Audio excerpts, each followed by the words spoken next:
Herkese merhaba. Bilinmesi gerekenler kanalına hoş geldiniz. Yeryüzünde her geçen gün iklim daha da farklılaşmakta ve küresel ısınma etkisini arttırmaktadır.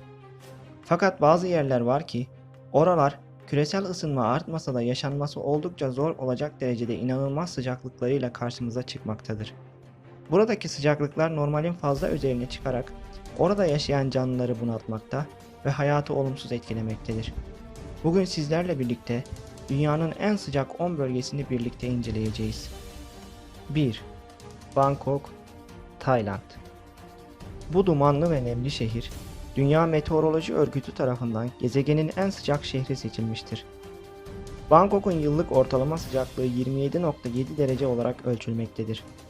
En sıcak günler Aralık ayının sonlarına ve Ocak ayının başlarına kadar uzayabilmektedir. Dünyadaki bazı bölgeler Bangkok'tan daha sıcak olmasına rağmen şehrin bu listede olmasının en önemli nedeni çok uzun süre sıcak kalabiliyor olmasıdır. Zira sıcaklık geceleri bile epey zorlukla düşmekte ve böylece uzun süre kesintisiz devam edebilmektedir. Telegraph'ın belirttiğine göre Bangkok, sıcaklık bakımından yıl boyunca rahatsız edici bir yer olarak kayıtlara geçmektedir. 2. Dallol, Etiyopya. Etiyopya'daki Aftar çöküntüsü, bugüne kadar kaydedilmiş en yüksek hava sıcaklığı ortalamasının görüldüğü bölgedir. 1960-1966 yılları arasında Dallol'da gündüz vakti 37 dereceyi bulan sıcaklıkların yıllık ortalaması 35 derece olarak ölçülmüştür.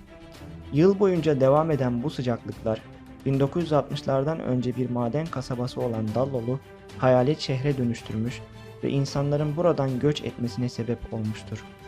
Büyüleyici hidrotermal aktivitelere sahip olan ve ısının her yerden bu bölgeyi işgal ettiği Aftar çöküntüsünde bulunan Dallol, aynı zamanda volkanik olarak aktif bir bölge ve aynı adı taşıyan volkan kasabasının çok yakınında bulunan bir yerdir. 3. Timbuktu, Mali. Timbuktu'nun geçmişi zengin bir hikayeye sahiptir. Eski Sahra ticaret yollarının kavşağında bulunan kent, bir zamanların eğitim merkezi konumundaydı ve İslam'ın Afrika'ya yayılmasında önemli bir rol oynamıştı. Dünyanın en büyük eski el yazması koleksiyonlarından birine ev sahipliği yapan Timbuktu, istikrarla artan bir nüfusa sahipti ve zamanla Sahra çölünün sınırlarını yavaş yavaş aşmaya başlamıştı. Şehir için çölleşme büyük bir endişe kaynağı olarak karşımıza çıkmaktadır. Çünkü büyük kum tepecikleri kentin hemen yanında uzanmakta ve kimi zaman Timbuktu sokakları kuma gömülmektedir. Sıcaklıklar burada 54,5 dereceye kadar yükselebilmektedir. Bunu hafifleten tek şey ise 25 kilometre uzaklıkta bulunan Nijer Nehri'nin serinletici sularıdır. 4. Kebili, Tunus. Tunus'un merkezinde bir çöl vahası olan Kebili, ironik bir şekilde Kuzey Afrika sıcağından kaçmak isteyen insanların gittiği bir yerdir. Çünkü en azından burada gölge sağlayan palmiye ağaçları ve kendinizi içine atıp serinleyebileceğiniz su kaynakları bulunmaktadır. Bununla birlikte yüksek sıcaklıklara hiç yabancı olmayan Kebili'de görülen 55 derecenin üzerine çıkan sıcaklıklar Afrika'da kaydedilmiş en yüksek sıcaklık değerlerinden bazılarıdır. Kasaba, aşırı sıcak iklimine rağmen pitoresk görüntülere sahip ve görülmeye değer bir yerdir. Kebili'nin 200 bin yıl kadar önce yerleşim yeri olarak kurulduğuna dair güçlü kanıtlar bulunmaktadır. 5. Rub al-Khali, Arabistan Yarımadası. Dünyanın en büyük kum çölü olan Rub al-Khali, Suudi Arabistan, Umman, Yemen ve Birleşik Arap Emirlikleri'nden oluşan Arap Yarımadası'nın yaklaşık 1/3'ünü kapsamaktadır. Gittikçe ısınan bu bölge hem sıcak hem de kupkurudur. 56 dereceyi geçen yüksek sıcaklıkların kaydedildiği bölgede yıllık yağış miktarı ise 3 santimetreden daha azdır. Rub al-Khali, insanlar için o derece yaşanması zor bir yerdir ki, yaşam desteği olmaksızın yürüyerek hiçbir zaman aşılamamıştır.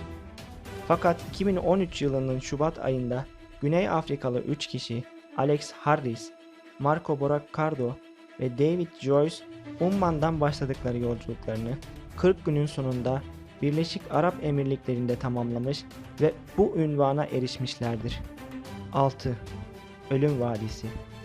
Amerika Birleşik Devletleri. Kaliforniya'nın Mojave çölünde bulunan Ölüm Vadisi, Kuzey Amerika'nın en düşük, en kurak ve en sıcak bölgesidir. 10 Temmuz 1913'te ölçülen 56,7 derece ile ölçülmüş en yüksek hava sıcaklığı derecesinin rekorunun sahibidir. Dünya Meteoroloji Örgütü, bu kaydın bir önceki sahibi Libya'nın El Aziza kentindeki hava ölçümünü geçersiz kılarak 2012'de yerine Ölüm Vadisi'ndeki bu kaydı geçerli kabul ettirmiştir.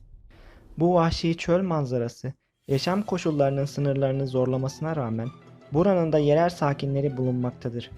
Gece vakti vaşaklar, cüce tilkiler ve çeşitli kemirgenler vadinin yüksek rakımlarında otlayan koyunlara saldırmaktadır. Yağmurlar düştüğünde kurumuş topraktaki hapishanelerinden kurtulan kır çiçekleri vadi tabanını bir mucize gibi kaplamaktadır.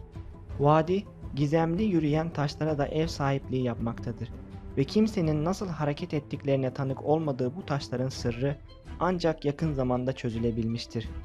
Kendiliğinden 700 metre kadar ilerleyebilen taşlar, bu göl vadisinin tabanından çıkan suyun bir kısmının aşırı soğuklarda buz tutması ve buzun da rüzgarlarla su üzerinde hareket etmesiyle çamurda sürtünme izlerini bırakarak ilerlemektedir. 7. Yanan Dağlar. Çin. Sincan Özerk Bölgesi Şiang'da Tian Şihan Sıra Dağları'nın bir parçası olan bu dağlar, yüksek olasılıkla kırmızı kum taşının aşınması sonucu alev benzeri şekiller almasıyla oluşmuştur.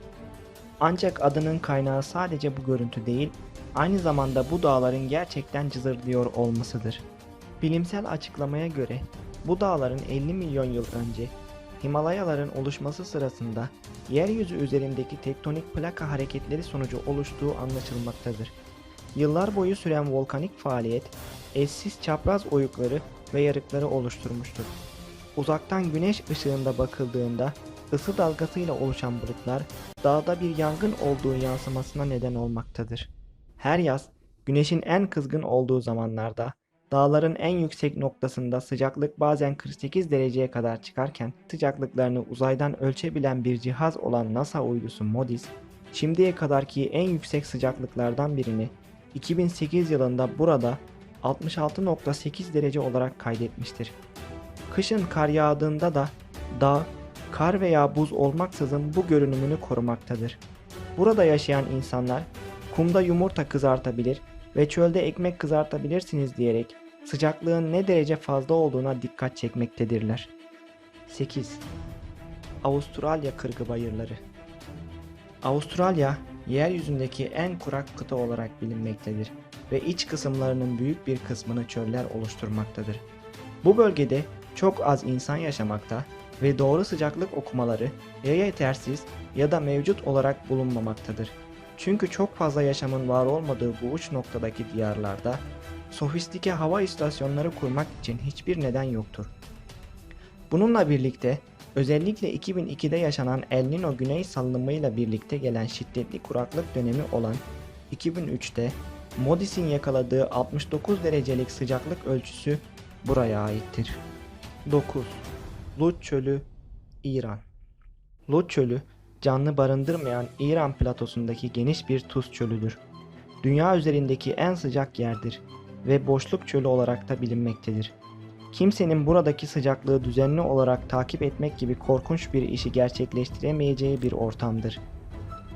Yine ılımlı çözünürlüklü görüntü, spektroradyometresiyle donatılmış MODIS uydusunun yaptığı 7 yıllık çalışma sonucunda 2004, 2005, 2006, 2007 ve 2009'da dünya üzerindeki en yüksek sıcaklıklar burada görülmüştür. 2005 yılında 70,7 dereceyi gören Luç Çölü, dünyanın en sıcak bölgesi olarak resmen onaylanmıştır. 10. El Aziza, Libya. 13 Eylül 1922'de El Aziza 57,8 derece ile dünyanın herhangi bir yerinde ölçülen en yüksek hava sıcaklığına sahipti. Fakat Dünya Meteoroloji Örgütü 2012'de yaptığı açıklamayla 90 yıl boyunca geçerli olan bu ölçüm kaydının artık geçersiz olduğunu ilan etmiştir. Yaz mevsiminde sıcaklığın sürekli 49 derece civarında seyrettiği bölgenin en ateşli rakibi ise yine Libya'da Gadames vahasıdır. Yaz sıcaklığından korunabilmek amacıyla Gadames'teki evler çamur, kireç ve palmiye ağacının gölgesinden inşa edilmiş ve aralarında dar geçitler bulundurarak hava akışı sağlanmıştır.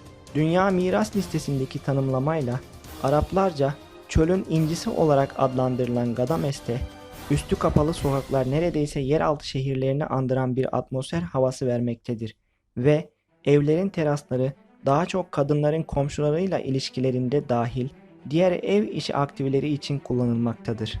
Videoyu buraya kadar izlediğiniz için teşekkür ederiz. Bizimle birlikte dünyadan daha ilginç bilgiler öğrenmek için videomuzu beğenebilir ve kanalımıza abone olabilirsiniz.